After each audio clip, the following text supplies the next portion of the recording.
being investigated by the FBI. Joining us now is our political analyst, Brian Sobel. I think everyone agrees that the optics of this firing, the timing of this firing doesn't necessarily look good, but let me just cut to the chase. Do you think that there's anything sinister behind this firing of James Comey? Not necessarily. I think the timing is rotten, and there's a blowback that they may not have expected, but I think at the end of the day, either way, either administration was going to release James Comey from his responsibilities at the FBI. The timing is always the question. What do you think, though, the timing is? You're saying the timing is bad, but when would have been a better time? Well, that's the question. I think a whole bunch of people sat around a room and said, hey, do we do it in a month? Should we have done it last month? Who knows?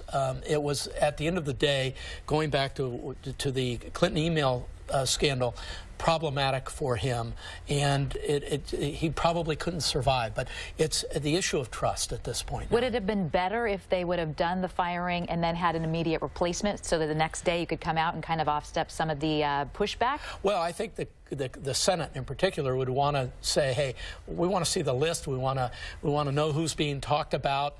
Sure, the president, this is a presidential appointment, has the ability to select whoever they want, but they have to be confirmed. And so there's going to be a process here, and lots of politics going to be at play. There have been some Democrats who have been very outspoken about this, calling this firing outrageous, and in fairness, there have been some Republicans questioning this as well. When you really look at this, though, does firing James Comey, will that really stall the investigation into the alleged Russian hacking? I don't believe so, and that's because, first of all, you have multiple investigations going on right now, including by the FBI.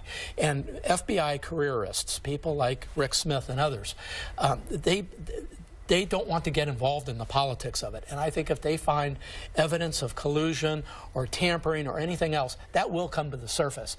And don't forget, on the Senate side and the House side, you have experienced investigators and lawyers who have been working on investigations for years. There are multiple groups looking for evidence. In fact, the Senate has invited Comey to come speak next week, testify next week. Will he have more leeway as a private citizen? I would think so. He has more leeway to talk about what he may believe. But he still can't give up confidential information and that sort of thing. But he may be able to be a little bit more candid, which should be interesting.